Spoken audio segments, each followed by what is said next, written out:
Practice set 2.2 first example पहा. In triangle PQR point S is the midpoint of side QR. If PQ is equal to 11, PR is equal to 17, PS is equal to 13, find QR. असं example आहे पहा. तर example नुसार आपल्याला इथे diagram काढता आली पाहिजे. स्टार्टिंगला आपल्याला इथे डायग्राम काढायचे आहे पहा. डायग्राम काढत असताना इथे आपल्याला स्टार्टिंगला ट्रायंगल PQR घ्यायचा आहे. समजा आपण ट्रायंगल PQR असा घेऊ.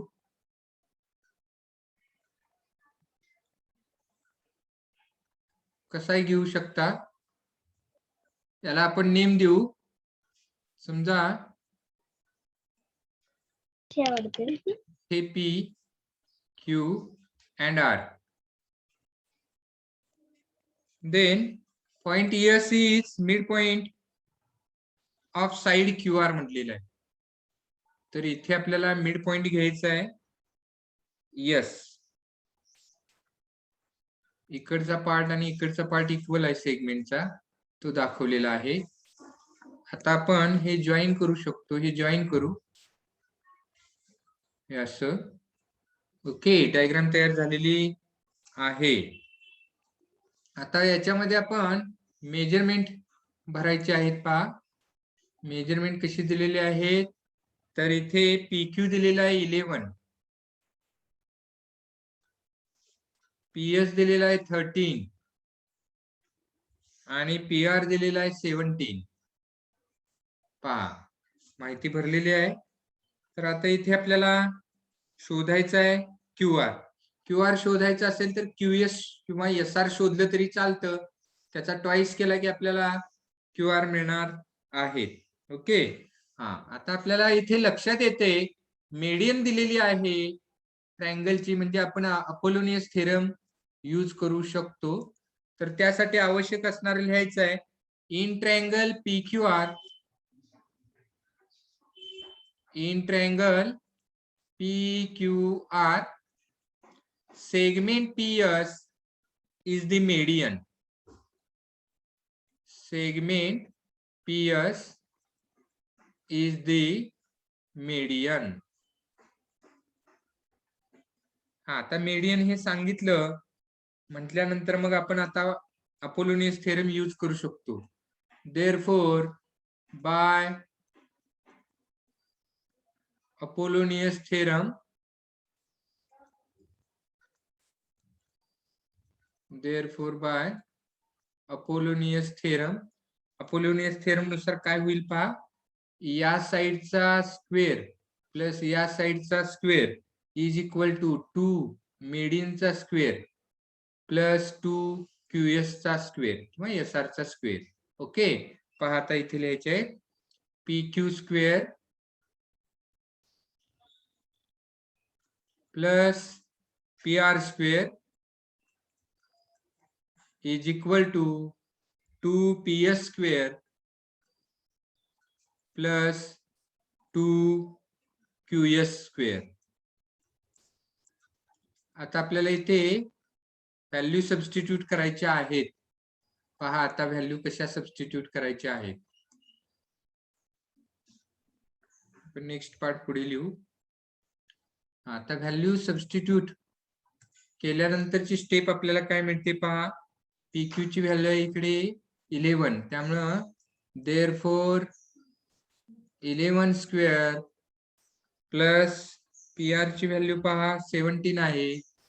17 square is equal to 2 into ही PS ची व्हॅल्यू 13 आहे त्याचा स्क्वेअर प्लस 2QS स्क्वेअर आहे तसे लिहायचे आहे कारण याची व्हॅल्यू आपल्याला काढायची आहे. आता 11 चा स्क्वेअर पहा 121 प्लस 17 चा square 289 is equal to 2 into 13 चा स्क्वेअर पहा 169 आणि प्लस 2QA स्क्वेअर आहे तसे लिहिले. आता यांची आपण सम करू. इथे पहा 121 प्लस 289 410 मिळतील इज इक्वल टू 2 into 169 338 मिळतील प्लस 2QS स्क्वेअर. देअरफॉर इथे देअरफॉर येईल प्रत्येक ठिकाणी इच टर्मला. तर इथे पहा इच स्टेपला इथे देअरफॉर लिहायचं आहे. हे 338 आहे ते तिकडे मायनस होतील. मायनस झाल्यानंतर आपल्याला इकडे 72 मिळतील. 72 is equal to 2QS square. आता 2 इकडे इंटू आहे त्या साईडला गेले की ते डिवाइड होणार. Therefore QS square is equal to 36 मिळतील. आणि मग आपल्याला इथे स्क्वेअर रूट घ्यायचा आहे. Therefore QS is equal to 6 taking square roots on both the sides. Taking square roots of both the sides. Okay. आता QS ची व्हॅल्यू मिळाली. आपल्याला काढायची आहे QR ची व्हॅल्यू. ओके. तर S is mid point of side QR हे आपल्याला दिलेलं आहे. S is mid point of side QR आणि त्याच्यामुळे therefore QR is equal to QR ची व्हॅल्यू जर काढायची असेल तर आपण QS चा ट्वाइस करू शकतो किंवा SR चा ट्वाइस करू शकतो. त्याच्यामुळे इथे लिहायचं आहे QR is equal to 2 into QS. आता इथे व्हॅल्यू ठेवा. 2 into QS ची व्हॅल्यू आहे 6. त्याच्यामुळे आपल्याला इथे QR इज इक्वल टू 12 मिळतील. ते काही युनिट्स दिलेले नाही त्यामुळे युनिट्स लिहिण्याची काही आवश्यकता नाही आहे. तर इथे आपल्याला फायनल आन्सर मिळालेला आहे QR is equal to 12. QR is equal to 12. Okay. Example अपोलोनियसचा थेरम यूज करून आपल्याला इथे सॉल्व्ह करायचा आहे. नेक्स्ट एक्झाम्पल पहा. Second example. In triangle ABC, AB is equal to 10, AC is equal to 7, BC is equal to 9. Then find the length of the median drawn from point C to side AB. तर आता इथे थोडस observation केलं तर लक्षात येईल आपल्याला इथे अगोदर डायग्राम काढावी लागेल आणि मग आपल्याला इथे length of the median drawn from point C to side AB ची लेंथ आपल्याला म्हणजे ती मीडियनची लेंथ शोधायची आहे हे लक्षात घ्या. ओके. आता डायग्राम काढू. अगोदर पहा. डायग्राम काढत असताना डायग्राम कशी घ्यायची पहा. आपल्याला ABC ट्रायंगल घ्यायचा आहे त्यामुळं असा ट्रायंगल घेऊ आपण ABC. ओके. याला आपण नेम देऊ लगेच ABC. आता इथे त्यांनी काय सांगितलेलं आहे पहा. AB is equal to 10.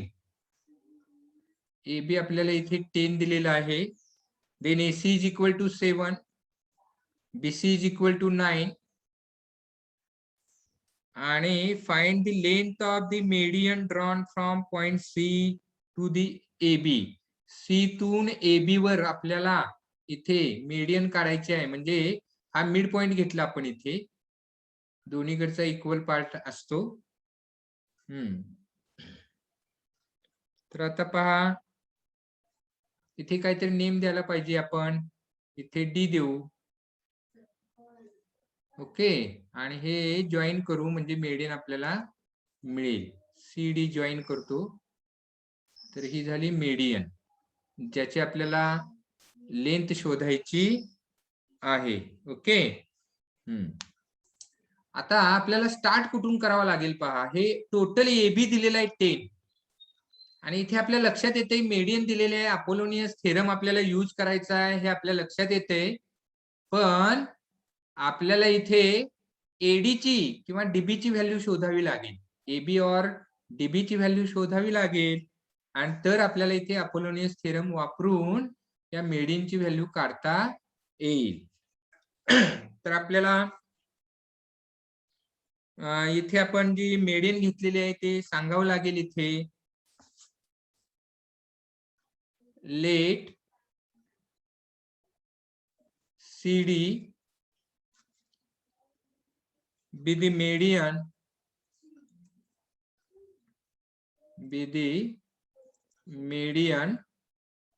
drawn from the vertex C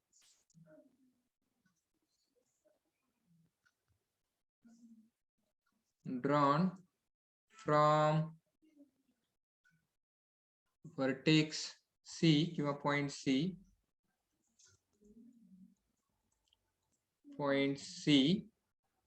to side AB AB side वर काढलेली ती मेडियन आहे. ओके. आणि मग therefore D is the midpoint of segment AB. Therefore D is midpoint of side or segment AB. Okay. AB चा तो mid point आहे D हा. तर हे का लिहिलं तर आपल्याला आता व्हॅल्यू काढायची आहे. तर इथे आपण व्हॅल्यू AD ची काढू. Therefore AD is equal to 1/2 AB. आता इथे व्हॅल्यू ठेवायची आहे 1/2 इंटू AB ची व्हॅल्यू आहे 10. त्याच्यामुळे AD is equal टू आपल्याला 5 मिळेल. Therefore AD is equal to 5 मिळाले. पहा AD ची व्हॅल्यू इथे मी लिहितोय शेजारी 5 मिळालेली आहे. आता आपण अपोलोनियस थेरम यूज करायचा आहे. अपोलोनियस थेरम जर यूज करायचा असेल तर मिनिमम आपल्याला काय लिहावं लागतं तर त्या ट्रायंगल मधली मेडियन सांगावी लागते. ते लिहून मग पुढे आपल्याला अपोलोनियस थेरम यूज करता येतो. आणि म्हणून आता इथे मी लिहितोय पहा इन ट्रायंगल ABC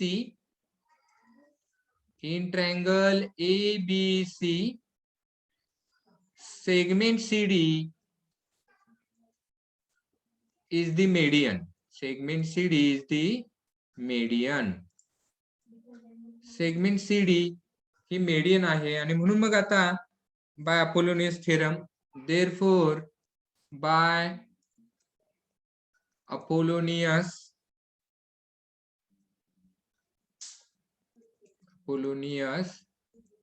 थेरम नुसार काय होणार पहा. तर इथे इथून सुरुवात करू. AC किंवा CA लिहू शकता. AC square plus BC square AC square plus BC square is equal to 2CD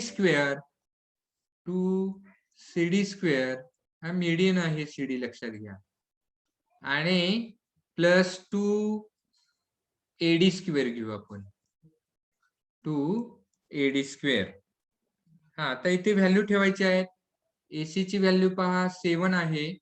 therefore 7 square plus BC ची व्हॅल्यू 9 आहे 9 square is equal to 2 into CD ची व्हॅल्यू पहा CD आपल्याला शोधायची आहे त्यामुळे ते आहे तसं लिहायचं आहे आणि प्लस 2 इंटू AD ची व्हॅल्यू पहा 5 शोधून काढलेली आहे आता आपण.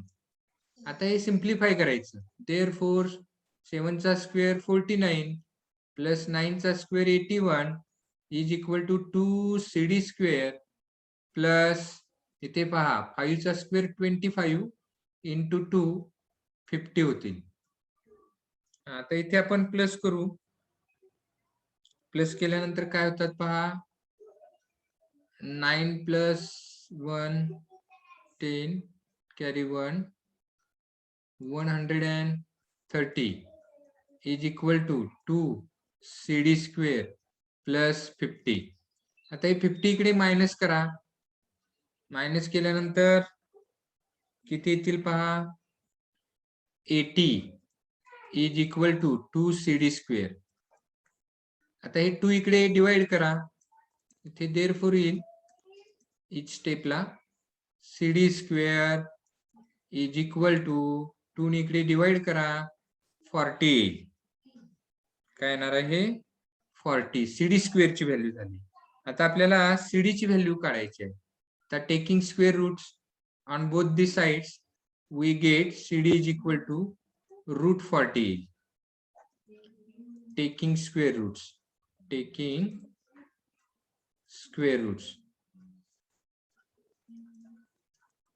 ओके. हा, मग आता CD ची व्हॅल्यू आपल्याला काढायची आहे. Therefore CD is equal to 40 चे फॅक्टर्स घ्यायचे आहेत, अर्थातच 4 into 10 होतील. आणि मग therefore CD is equal to 4 चं स्क्वेअर रूट 2 आणि हे रूट 10 तसेच राहतील. आणि मग लास्टला आन्सर लिहायचा आहे. आपल्याला काही CD ची लेंथ विचारली नव्हती, तर length of the median drawn from point C to side AB असं लिहावं लागेल. आन्सर लास्टला लिहायचा आहे. पहा, length of the median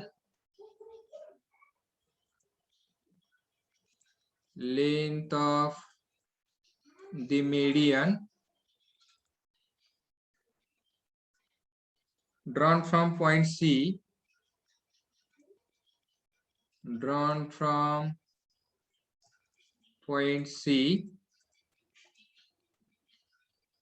to side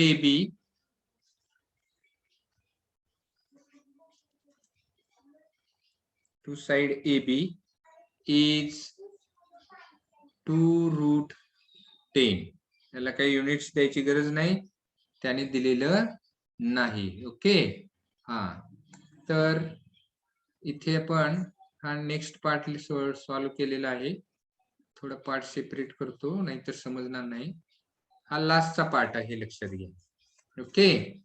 हा, तर हे एक्झाम्पल पहा कशा पद्धतीने सोडवलेलं आहे. तर अपोलोनियस थेरमच इथे यूज केलेला आहे, मात्र इथे मेडियनची लेंथ आपल्याला शोधायची होती. ओके.